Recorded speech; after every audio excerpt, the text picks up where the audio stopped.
Eder. Mech. Pallister. Caso Resinovic, i due sacchi neri del ristoratore, il nuovo capitolo della torcida pro-suicidio. Nel caso di Liliana Resinovic c'è una curiosa legge non scritta. Quando la pista del suicidio è in difficoltà, ecco spuntare un nuovo personaggio con una storia perfetta per rianimarla. Archiviato il tentativo disastroso della vertebra T2 e del tecnico che si autoaccusa per poi finire indagato, adesso è il turno del ristoratore in pensione che, dopo 3 anni di silenzio, ricorda all'improvviso di aver dato a Liliana 2 sacchi neri misteriosi e di essersi molto insospettito.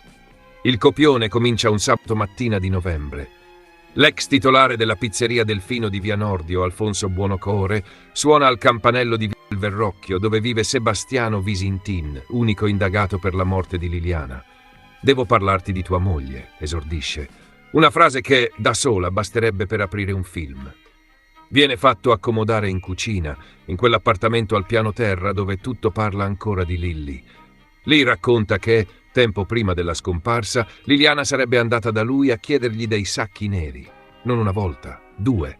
Il dialogo viene registrato dal cellulare di Sebastiano e lo stesso Sebastiano, stando a quanto riferito, si prepara a consegnare l'audio alla squadra mobile. Buonocore, originario della costiera amalfitana, vive a Trieste da oltre 40 anni. Oggi è in pensione. La pizzeria l'ha ceduta da tempo, ma quel ricordo sostiene di averlo ben fisso in mente. Dice che il primo incontro avviene mentre lui è fuori dal locale e sta portando via dei sacchi di immondizia. In quel momento arrivano Liliana e il marito.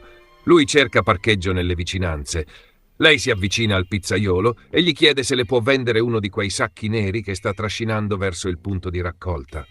Lui recupera un sacco. Lei lo infila nella borsa prima che arrivi il marito. Poi entrano in pizzeria e pranzano. Liliana, racconta, ordina la sua solita pizza margherita, Sebastiano una pasta asciutta. La storia non finisce lì.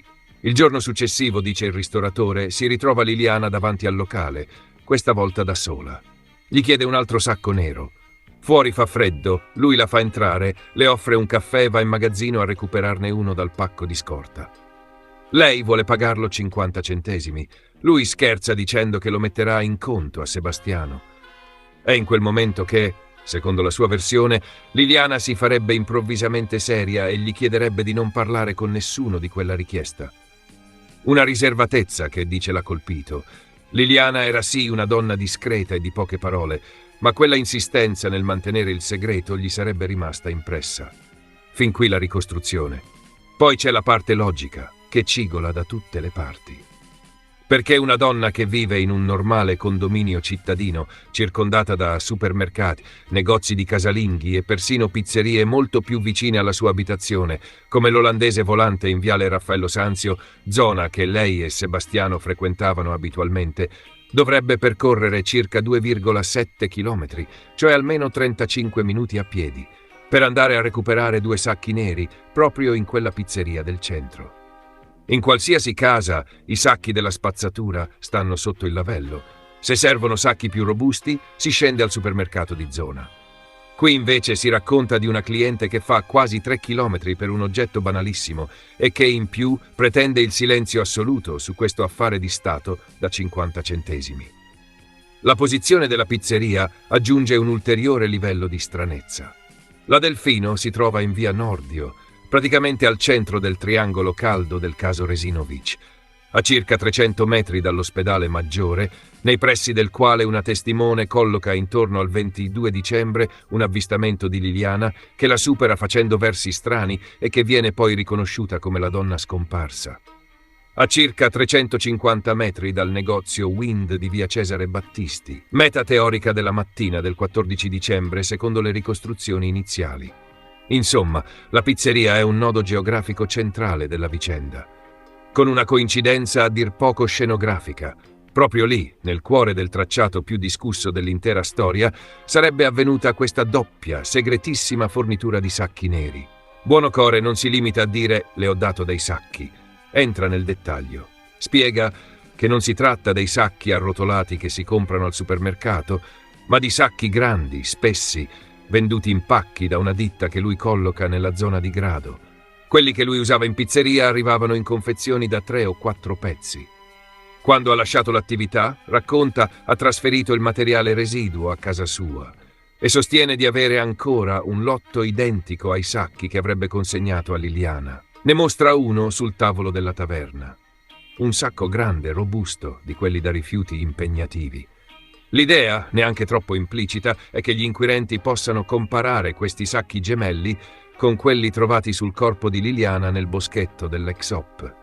Qui entra in scena la parte scientifica. In realtà quei due sacchi neri infilati sul corpo di Liliana sono da tempo oggetto di analisi serrate. Nel corso dell'incidente probatorio sono tornati sul tavolo di 3 periti, un biologo, un genetista e un esperto di materiali, che stanno conducendo accertamenti genetici, dattiloscopici e merceologici. È la terza volta che questi sacchi passano sotto la lente di uno specialista. Erano già stati esaminati nella prima fase delle indagini, insieme al cordino, agli abiti e ad altri reperti, e poi ancora dopo che il giudice aveva respinto la richiesta di archiviazione, disponendo nuovi accertamenti. Formalmente nei verbali vengono definiti sacco dell'immondizia di cellofane di colore nero. Uno ricopriva gli arti inferiori, l'altro il busto. Le misure riportate dalla polizia scientifica parlano in un caso di 106 cm x 75, nell'altro di 100 x 70. Sono stati tamponati ovunque, esterno, interno, bordi. Non sono emerse impronte digitali utili neppure di Liliana. Su quei sacchi c'è il DNA della donna e ci mancherebbe, visto che il corpo era letteralmente imbustato dentro. Ma non ci sono le sue impronte né quelle di altri, nessuna traccia papillare riconoscibile, solo frammenti indistinti. Il percorso dei sacchi, dal boschetto all'obitorio, è noto. Dopo il ritrovamento del cadavere, il medico legale incaricato di quella prima ispezione aveva tagliato il cordino che teneva uniti i 2 sacchetti di nylon più leggeri che Liliana aveva sul capo, per poter identificare rapidamente il cadavere. Quei sacchetti impregnati di liquidi e contaminazioni erano stati riposti nel sacco funebre insieme ai grandi sacchi neri. Ecco spiegata l'abbondanza di DNA della 63enne su quei reperti. È la conseguenza naturale del contatto diretto e prolungato con il suo corpo, non la traccia di chi li ha maneggiati in origine. Su uno dei sacchi, in un primo momento, era stato notato un segno interpretato come possibile impronta guantata. Più avanti le analisi hanno chiarito che non si trattava di un guanto, ma del disegno lasciato dalla trama dei jeans di Liliana, schiacciati contro la plastica. L'unica traccia biologica effettivamente maschile significativa non compare sui sacchi, ma sul cordino che teneva uniti i sacchetti più leggeri intorno al collo.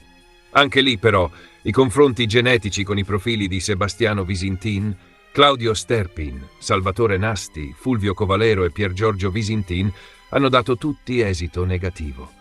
Il DNA maschile non corrisponde a nessuno di loro. Nonostante questo quadro tecnico già così denso, nel racconto dell'ex pizzaiolo si fa strada un'idea.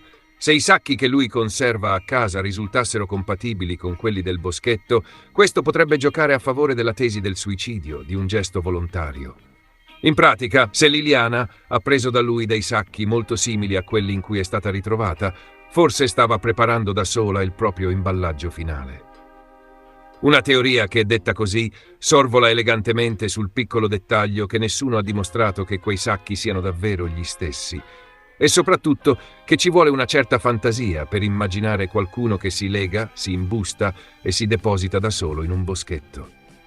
Resta da capire perché Buonocore abbia deciso di parlare soltanto adesso. Lui stesso dice che, all'epoca dell'episodio, aveva accennato la cosa a un amico carabiniere, il quale lo avrebbe invitato informalmente a farsi gli affari suoi e a stare fuori da quella storia. Consiglio che l'ex ristoratore avrebbe seguito con scrupolo per anni. Poi di recente, seduto davanti alla televisione, guardando un programma sul caso, avrebbe realizzato che non è ancora risolto. Da lì la decisione di andare da Sebastiano a riferire quel particolare. Sottolinea che non c'era grande confidenza fra loro. Sebastiano e Liliana erano clienti della pizzeria. Lui si occupava anche dei coltelli del locale, conosceva il figlio, ma i rapporti finivano lì. E tiene a precisare di non avere alcuna certezza, solo una strana coincidenza. Non sa se i sacchi che ha dato a Liliana siano davvero quelli trovati addosso al corpo. Lei dice di aver voluto solo segnalare quella memoria che lo tormentava. Saranno altri a valutarla. Il punto è che, pur ripetendo "non ho certezze", Il messaggio implicito che questa storia porta nel dibattito pubblico è fin troppo chiaro. Liliana si muove autonomamente, si procura sacchi particolari in un luogo geograficamente sensibile per l'inchiesta, insiste sul segreto e un giorno quei sacchi finiscono su di lei in un boschetto. È un racconto costruito per spostare l'attenzione dall'azione di terzi alla volontà della vittima. Non stupisce che venga proposto proprio nel momento in cui la pista del suicidio è scientificamente sempre più fragile. Se si toglie la patina di suggestione, restano domande molto concrete. Perché scegliere una pizzeria lontana quasi 3 chilometri da casa, quando ci sono sacchi ovunque nel raggio di poche centinaia di metri? Quando esattamente sarebbero avvenuti questi due episodi? Perché non è stato messo a verbale nulla quando Liliana è scomparsa, né dopo il ritrovamento del corpo, né dopo i primi servizi con l'immagine del boschetto e dei sacchi neri? Perché presentarsi 3 anni dopo non alla procura, ma direttamente dall'indagato, con un racconto che, se preso per buono, sembrerebbe un assist perfetto alla sua linea difensiva? Finché queste domande resteranno senza risposta, i 2 sacchi neri del ristoratore somiglieranno più all'ennesimo capitolo della Torcida pro-suicidio, una cospirazione narrativa morbida fatta di memorie tardive e coincidenze a orologeria, che ha un vero passo avanti verso la verità su cosa sia davvero successo a Liliana Resinovic. Nel frattempo, le perizie parlano ancora di intervento di terzi, di asfissia, di un corpo legato e imbustato in modo tutt'altro che compatibile con un gesto solitario. E contro quei dati, nemmeno il più spettacolare sacco nero di Via Nordio, per ora, sembra poter molto. Dopo la chiusura della sua pizzeria, il proprietario si ricorda che 4 anni fa Liliana andò da lui a chiedere dei sacchi neri. Ma la cosa più sorprendente è che si ricorda anche che lei prese una margherita e Sebastiano la pasta asciutta, una memoria prodigiosa. Oltretutto noi sappiamo che i sacchi neri erano giù nella cantina di Via Verrocchio, erano a casa di Liliana. Sappiamo che Liliana frequentava moltissimo la pizzeria L'Olandese Volante, tanto che sono rimaste tracce nei suoi messaggi. No, lei i sacchi li va a cercare in centro. Tra l'altro c'erano anche dei supermercati molto vicini a casa sua, ma lei i sacchi li va a cercare in centro e poi, per non attirare l'attenzione, dice anche: non dire a nessuno che ho voluto dei sacchi neri. Non è difficile immaginare che tra 5 minuti Sergio partirà di nuovo all'attacco con un nuovo esposto. Queste persone, se conoscevano verità così importanti, erano tenute a rivelarle per tempo. Oggi creano solo un danno e un intralcio a chi sta indagando. Dimmi, ti ricordi di me o no? No.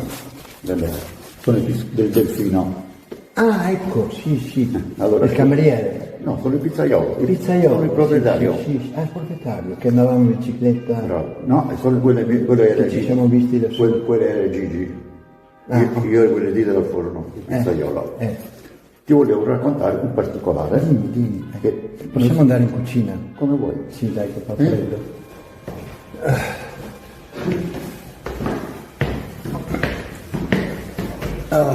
Scusami se non sono tanto a posto.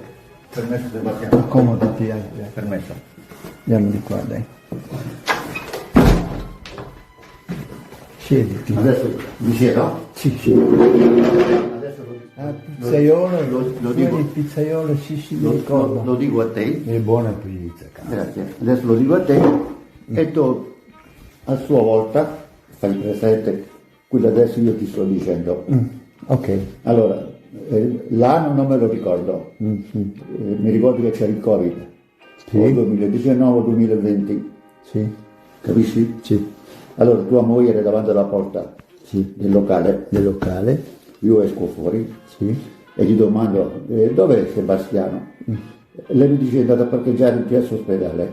Sì. È andato a parcheggiare in piazza ospedale. Allora io vado fuori con un sacco di scovate, con i sacchi neri, li porto nei bottini.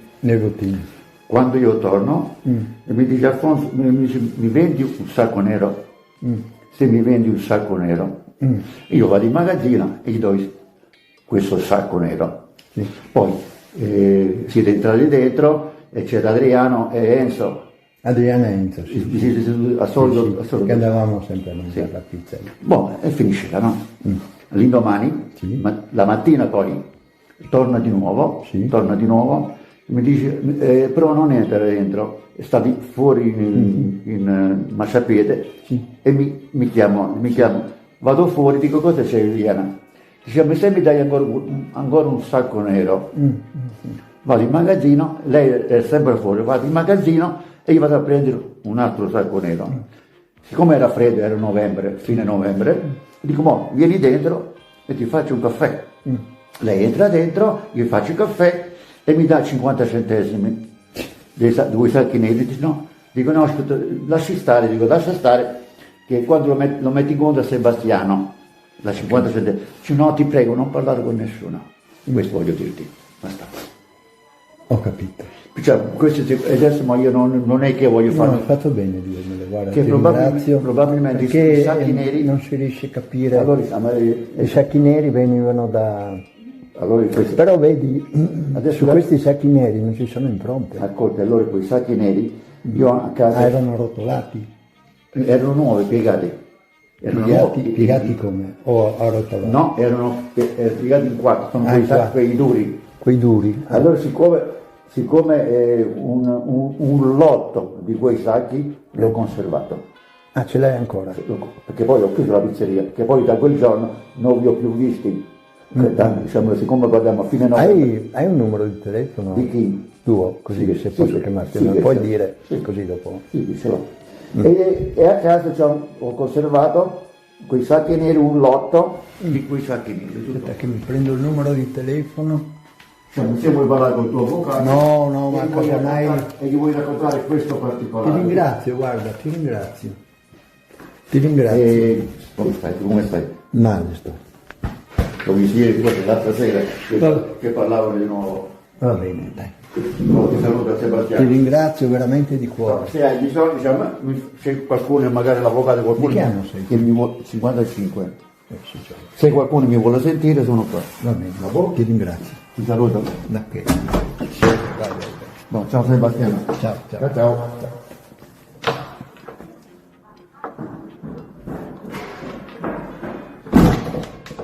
Ehi, non dimenticare di iscriverti a questo canale.